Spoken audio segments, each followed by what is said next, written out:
Hello everyone, welcome to online classes students. आज हम new lesson start कर रहे हैं और जो हमारा लेसन है वो है बुक ज्योग्राफी का लेसन नंबर 6 ह्यूमन रिसोर्सेज। ठीक है, यानी कि मानव संसाधन। तो आज हम लेसन 6 मानव संसाधन या ह्यूमन रिसोर्सेज आप कहिए तो स्टार्ट करेंगे। ठीक है, तो चलिए अब फोकस करते हैं इस पर। देखिए ह्यूमन रिसोर्सेज, ठीक, और people are a nation's greatest resource. जो लोग होते हैं वो किसी भी देश का एक बड़ा संसाधन होते हैं। Nature's bounty becomes significant only when people find it useful। कुदरत में मिलने वाली चीज़ों का इस्तेमाल हम तभी कर पाते हैं जब हम उनके बारे में जान पाते हैं। मैं आपको एक साधारण सा उदाहरण देता हूँ। मान लीजिए आप ने कोई एक जानवर है, उस जानवर के मल को, ठीक है, यानी उसका वेस्टेज, एक्सक्रीटा, उस एक्सक्रीटा से हमने ये जान लिया कि इसका इस्तेमाल करके, ठीक, एक बहुत ही बढ़िया किस्म की बीमारी, कोई भी बीमारी है, उस बीमारी को दूर करने के लिए बहुत ही बढ़िया दवाई बनाई जा सकती है। तो अब आप सोच के देखिए, जब ये पता चल गया कि उसके मल से कोई बीमारी दूर होती है तो उस जानवर के मल की कीमत कई गुना बढ़ जाएगी। मानते हैं आप? ठीक है, अच्छा, इवन उस जानवर की कीमत भी कई गुना बढ़ जाएगी। जैसे आपको एक और एग्जांपल दे देता हूँ कि जिन दिनों डेंगू फीवर का चलता है, तो जो आपका बकरी का जो दूध होता है वो लगभग कोई 500, 600, 700, 1000 रुपये किलो तक बिकता है। ठीक है, क्योंकि उसकी डिमांड इतनी हो जाती है बकरी के दूध की। ठीक है, तो देखिए, जिस चीज़ का इस्तेमाल पता चल जाए, नहीं तो आम तौर पर आप बकरी के दूध को यूज़ नहीं करते चाय वगैरह बनाने में या किसी भी चीज़ के अंदर, या कोई मिठाई बनाने में आम तौर पर हम उसका यूज़ नहीं करते। बहुत कम यूज़ होता है, ऐसा नहीं कि यूज़ नहीं होता, होता है, बहुत कम यूज़ होता है। बहुत ही अच्छा दूध होता है बट उसको नहीं यूज़ करते क्योंकि चलन में नहीं है। चलन में गाय का दूध या भैंस का दूध है तो उसी को यूज़ करते हैं। अब राजस्थान में आप जाएंगे तो आपको ऊँट का दूध भी मिल जाएगा, ठीक है, बट नहीं चलन में है। अब आपको पता चल जाए कि उसके दूध को पीने से कोई पर्टिकुलर डिजीज़ ख़त्म हो रही है तो उसकी चीज़ की वैल्यू आप कई गुना बढ़ जाएगी। तो वही चीज़ है कि नेचर में बहुत सारी चीज़ें मिलती हैं, मगर जब तक उनके यूजेस हमें पता नहीं चलते तब उनकी वैल्यू तब तक नहीं बनती। ठीक है, it is people with their demands and abilities that turn them into resources. ये लोग ही होते हैं जो रिसोर्सेज की जो है डिमांड्स और एबिलिटीज़, ठीक है, से मतलब अपनी एबिलिटीज़ के दम पर रिसोर्सेज को की डिमांड क्रिएट करते हैं। ठीक है, अच्छा, ये लोग ही कर सकते हैं। जैसे अगर हमने ये सीख लिया कि एक पहाड़, एक पत्थर, ठीक है, उस पत्थर से आयरन निकाला जा सकता है। ठीक, एक हमने सीख लिया कि काले रंग का एक साधारण सा पत्थर, जो एक पत्थर जैसा ही दिखता है, उससे वो कोयला है और उसको जला करके बहुत सारी चीज़ें बनाई जा सकती है, तो उसकी वैल्यू बढ़ गई। तो ये इंसान की काबिलियत ही तो है, ठीक है ना। तो उन्होंने नेचर्स में मिलने वाली चीज़ों की वैल्यूज़ को बढ़ा दिया। ठीक है, ये ह्यूमन एबिलिटी है। Hence, human resource is the ultimate resource। इसलिए हम कह सकते हैं कि जो ह्यूमन रिसोर्स है वो अल्टीमेट रिसोर्स होता है, क्योंकि ह्यूमन ही अदर रिसोर्सेज को क्रिएट करता है। तो human resource is ultimate resource. Healthy, educated and motivated people develop resources as per their requirements. जो भी मतलब जो इंसान है वो स्वस्थ इंसान, पढ़ा लिखा इंसान, मोटिवेटेड का मतलब होता है अभिप्रेरित। क्या मतलब हुआ? अभिप्रेरित। जो उत्साह भर दे, ठीक है, जिसके अंदर उत्साह हो। अच्छा, तो स्वस्थ, पढ़ा लिखा और उत्साहवर्धक कह लीजिए या अभिप्रेरित जो हिंदी वर्ड है, लोग ही रिसोर्सेज को डेवलप करते हैं अपनी ज़रूरत के हिसाब से, ठीक है। अच्छा, do you know the government of India has a ministry of human resource development. आपको पता है कि भारत सरकार की भी ह्यूमन रिसोर्स डेवलपमेंट की मिनिस्ट्री होती है, ठीक है। मानव संसाधन विकास मंत्रालय भारत सरकार का मंत्रालय होता है। जो मंत्रालय, the ministry was created in 1985। ये मिनिस्ट्री 1985 में क्रिएट की गई, क्योंकि तब पता चला, ये देखा गया कि भाई मनुष्य भी एक संसाधन है, क्योंकि वो एक नए संसाधन पैदा कर सकता है। With an aim to improve people's skills, यानी कि इस उद्देश्य के साथ ये मिनिस्ट्री बनाई गई कि लोगों के अंदर स्किल्स को पैदा करना है, ठीक है, यानी कि कार्यकुशलता को पैदा करना। This just shows how important people are as a resource for the country. ये दिखाता है, ये दर्शाता है कि लोग जो हैं, ठीक है, वो किस तरीके से देश के लिए एक रिसोर्स हो सकते हैं, ठीक है ना। चलिए आगे चलते हैं।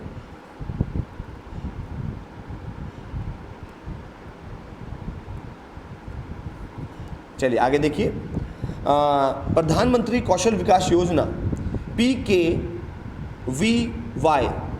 देखिए इसको फुल फॉर्म को ध्यान रखिएगा, PKVY प्रधानमंत्री कौशल विकास योजना was started in 2015 aiming to train 1 crore Indian youth from 2016 to 2020।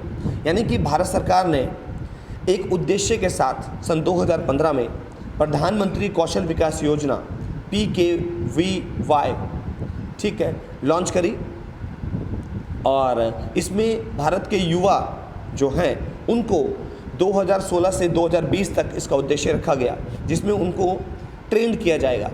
इस उद्देश्य के साथ भारत ने ये योजना, इंडियन गवर्नमेंट ने ये योजना लॉन्च करी। The objective of this scheme is to encourage aptitude towards employable skills by giving quality training to probable and existing wage earners। इस स्कीम का जो उद्देश्य था वो ये था कि भारत के अंदर लोगों के अंदर जो है कार्यकुशलता पैदा करके, ठीक है, कार्यकुशल बना के, ठीक है, जो लोग पहले से काम कर रहे हैं उनको और ज़्यादा कुशल बना के, और जिनके अंदर प्रोबेबिलिटी है, प्रोबेबल यानी कि संभाव्य, प्रोबेबल मीन्स संभाव्य, ठीक है।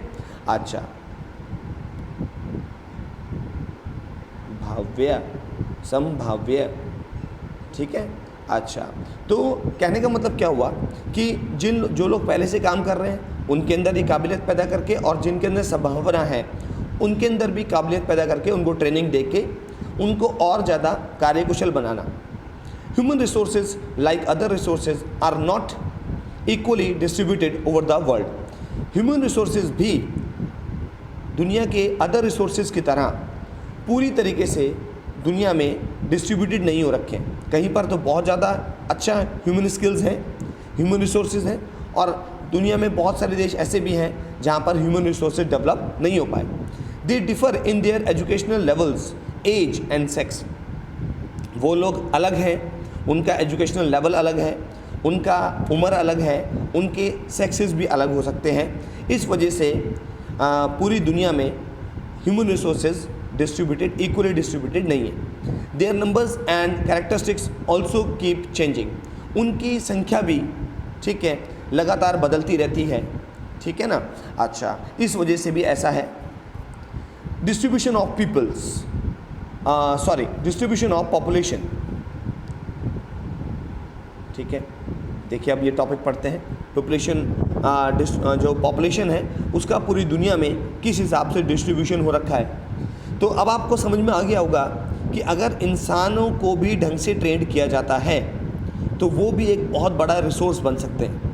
और भारत की यही एक सबसे बड़ी खूबी है कि भारत जो है एक बहुत बड़ा ह्यूमन रिसोर्स, ठीक है, ठीक है, वहाँ पर ह्यूमन रिसोर्स की कोई कमी नहीं है, राइट। चलिए आगे चलते हैं। देखिए, वर्ल्ड पॉपुलेशन बाय कॉन्टिनेंट्स, ये दुनिया की आबादी कॉन्टिनेंट्स के हिसाब से, महाद्वीपों के हिसाब से बताई हुई है।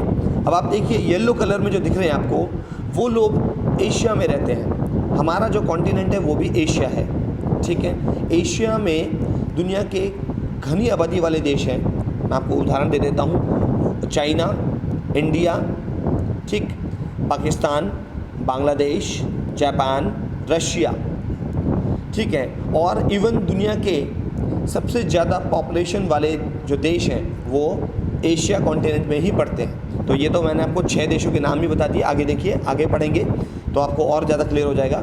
उसके बाद आप देखिए दूसरे नंबर पर यूरोप में रहते हैं। यूरोप जहाँ पर ब्रिटेन आता है, ठीक है, फ्रांस आता है, उसको यूरोप कहते हैं, ठीक है। अच्छा, उसके अलावा आप देखिए फिर है आपका अफ्रीका। अफ्रीका में दूसरे नंबर पर है, एक्चुअली यूरोप में कम है, ठीक है। अच्छा, क्योंकि यूरोप के जो लोग शो हो रहे हैं वो ऑरेंज कलर से शो हो रहे हैं और जो है वो वायलेट कलर से शो हो रहे हैं अफ्रीका के। तो अफ्रीका में ज़्यादा लोग रहते हैं, ठीक है। उसके बाद आप देख रहे हैं ब्लू कलर में, जो कि सेंट्रल एंड साउथ अमेरिका में है, तो वहाँ पे भी काफ़ी सारे आबादी है। और उसके बाद है आपका नॉर्थ अमेरिका, ठीक, जो कि ब्लू कलर से है, ठीक है। और उसके बाद सबसे कम जो है वो ग्रीन कलर से शो हो रहे हैं, जो कि ऑस्ट्रेलिया, न्यूजीलैंड और पैसिफिक आइलैंड्स, ठीक है, यहाँ पर पड़ते हैं। तो दुनिया के सबसे कम आबादी मिलती है ऑस्ट्रेलिया कॉन्टिनेंट में, ठीक है। अच्छा, चलिए आगे चलते हैं। उसके बाद देखिए, some areas are very crowded and some are sparsely populated, यानी कि दुनिया के कुछ इलाके तो ऐसे हैं जहाँ बहुत ज़्यादा आबादी रहती है और कुछ जगह ऐसी हैं जो कि विरल आबादी वाले हैं, विरल, स्पेरली, यानी कि बहुत कम, ठीक है। The crowded areas are south and south east Asia. तो आप समझ ही गए होंगे कि दक्षिण और दक्षिण पूर्व जो एशिया है वहाँ पर सबसे ज़्यादा क्राउड रहता है, सबसे ज़्यादा पीपल्स रहते हैं। Europe and north eastern north America, ठीक है। इसके अलावा यूरोप में, नॉर्थ ईस्टर्न नॉर्थ अमेरिका में बहुत ज़्यादा लोग रहते हैं। Very few people live in high latitude areas, बहुत कम लोग उन जगहों पे मिलेंगे, कहाँ पर भला, जो हाई लैटिट्यूड एरियाज़ हैं। हाई लैटिट्यूड एरिया, लैटिट्यूड का मतलब होता है, हाई लैटिट्यूड का मतलब हो गया उच्च अक्षांशीय क्षेत्र, ठीक है। वैसे मैं आपके नॉलेज के लिए बता दूं कि ये मान लीजिए अर्थ है, तो अर्थ को लैटिट्यूड्स में डिवाइड करते हैं। ये रहा जैसे लैटिट्यूड, ये लैटिट्यूड और ये लैटिट्यूड्स, ये जो लाइंस हैं ये लैटिट्यूड्स होती हैं, ठीक है। अच्छा, तो हाई लैटिट्यूड्स कौन से हुए, जैसे ये हाई लैटिट्यूड्स हुए जो कि पोल्स होते हैं, ये हाई लैटिट्यूड्स में आते हैं। उसके बाद ये आपका फिर पोल रीजन और फिर आपका अलग अलग लैटिट्यूड्स हैं। तो जो सबसे ज़्यादा आबादी मिलेगी वो इस वाले लैटिट्यूड में मिलेगी, और इंडिया भी और एशिया इसी लैटिट्यूड में आता है, ठीक है। अच्छा, उसके बाद देखिए, तो अब आप समझ गए हाई लैटिट्यूड में कम पॉपुलेशन मिलेगी। उसके अलावा ट्रॉपिकल डेजर्ट्स, ट्रॉपिकल डेजर्ट्स का मतलब होता है उष्णकटिबंधीय मरुस्थल, जैसे कि the Sahara, Saudi Arabia, Pakistan, western India, ठीक है। ये सब डेजर्ट्स हैं, ठीक है, रेगिस्तान के इलाके हैं, तो यहाँ पर भी कम आबादी मिलेगी। हाई माउंटेन्स, इसके अलावा जो ऊंचे पहाड़ होते हैं वहाँ पे भी कम आबादी मिलेगी, ठीक है। इसके अलावा एरियाज़ ऑफ इक्वेटोरियल फॉरेस्ट, यानी कि भूमध्य रेखीय वन, ठीक है, के क्षेत्र, या आप इनको दूसरे शब्दों में कह सकते हो विषुवतीय वन के क्षेत्र, इन जगहों पर भी कम आबादी मिलती है। ये दुनिया के वो इलाके हैं जहाँ पर कम लोग रहते हैं, ठीक है। Many more people live north of the equator than south of the equator. दुनिया के बहुत सारे लोग नॉर्थ इक्वेटर ठीक है, many more people live north of the equator than south of the equator, यानी कि साउथ इक्वेटर के मुकाबले, ठीक है, नॉर्थ इक्वेटर की तरफ लोग ज़्यादा रहते हैं, यानी कि नॉर्थ पोल की तरफ ज़्यादा लोग रहते हैं, साउथ पोल की तरफ कम लोग रहते हैं, ये मतलब हुआ। Almost three quarters of the peoples of the world's people live in two continents, Asia and Africa, यानी कि पूरी दुनिया के 3/4 लोग, ठीक, एशिया और अफ्रीका कॉन्टिनेंट में ही रहते हैं। 60% of the world's people stay in just 10 countries, दुनिया की 10% आबादी सिर्फ 10 देशों में रहती है। देखिए आप, सिर्फ 10 देशों में दुनिया की 60% आबादी रहती है। All of them have more than 100 million peoples, ये सभी देश मिला के 10 करोड़, ठीक है, से भी ज़्यादा हैं। Activity study figure 6.1 and find out of the world's total population which continents has, ये आप एक्टिविटी करके देखिएगा, खैर एक्टिविटी है, इसको कर लीजिएगा, ठीक है, कि दुनिया में जो कॉन्टिनेंट्स हैं, किस कॉन्टिनेंट में दुनिया के सिर्फ 5% लोग रहते हैं, किस कॉन्टिनेंट में दुनिया के सिर्फ 13% लोग रहते हैं, किस कॉन्टिनेंट में दुनिया के सिर्फ 1% लोग रहते हैं, और किस कॉन्टिनेंट में दुनिया के 12% लोग रहते हैं। ये आप एक्टिविटी मैप में करिएगा, एटलस में करिएगा। आगे चलते हैं। देखिए, ये दुनिया के कुछ देशों के नाम लिखाए हुए हैं: Japan, Russia federation, Nigeria, Bangladesh, Pakistan, Brazil, Indonesia, USA, India, China. ये देखिए, ये दुनिया के 10 देशों के नाम आ गए जहाँ पर पूरी दुनिया की 60% पॉपुलेशन रहती है, जिसमें से आप देखिए कि अगर इंडिया और चाइना, जो कि दुनिया की मोस्ट पॉपुलेटेड कंट्री है, और आपको बता दूं कि इंडिया से अगर पाकिस्तान और बांग्लादेश अलग ना होते, ठीक है, अगर ये कंट्री अलग नहीं होते तो इंडिया पूरी दुनिया में मोस्ट पॉपुलेटेड कंट्री होता, ठीक है। अच्छा, हालांकि ज़्यादा पॉपुलेशन होना भी अच्छी बात नहीं है, ठीक है। अच्छा, इसके बारे में आगे फिर फर्दर टॉपिक पे डिस्कस करेंगे, ठीक है। चलिए अभी फ़िलहाल आगे पढ़ लेते हैं बुक को। देखिए, world's most populous countries locate and label these countries on the outline map of the world. Source census of India, census माने होता है जब आबादी की गणना करते हैं 10 साल में, हर 10 साल में आबादी की गणना होती है, उसको सेंसस कहते हैं, ठीक है। तो 2011 में आबादी की गणना की गई, उसके बेसिस पर ये टेबल बनाई गई है, ठीक है। अच्छा, और जो अब हमारे देश में अब कब होने वाली गणना बताइए? 2011 में गणना हुई थी, तो ये कमेंट बॉक्स में करके बताइएगा कि अगली गणना कब होगी, ठीक है। मैंने आपको बता दिया हर 10 साल में गणना होती है। आगे देखिए, do you know average density of population in India is 382 persons पर स्क्वायर किलोमीटर, यानी कि पूरी दुनिया में, अगर इंडिया की बात करें तो इंडिया में, ठीक, हमारे देश के अंदर 382 लोग हर पर स्क्वायर किलोमीटर पर रहते हैं, ठीक है, जो कि काफ़ी घनी डेंसिटी होती है। अच्छा, और आपको बता दूं कि दुनिया की मोस्ट पॉपुलेटेड जो डेंसिटी है, एक्चुअली मोस्ट डेंस कंट्री जो है वो बांग्लादेश है, ठीक है। बांग्लादेश में एरिया कम और आबादी बहुत ज़्यादा, ठीक है। तो ऐसा हो जाना भी देश के लिए अच्छी बात नहीं होती है, ठीक है। अच्छा, आज का जो क्वेश्चन रहेगा तो वो आपने कमेंट बॉक्स में मुझे करके बताना है कि दुनिया के वो कौन से एरियाज़ हैं, ठीक है, जहाँ पर सबसे कम आबादी मिलती है। एरिया नॉट कॉन्टिनेंट, ये बात ध्यान रखिएगा। दुनिया के वो कौन से एरियाज़ हैं जहाँ पर सबसे कम लोग रहते हैं, ठीक है, उन एरियाज़ के आपको नाम बताने हैं, ठीक है। वर्ल्ड वाइड जो पूरी दुनिया में वो एरियाज़ कौन कौन से हैं, वो रीजन कौन कौन से हैं जहाँ पर सबसे कम लोग बसते हैं।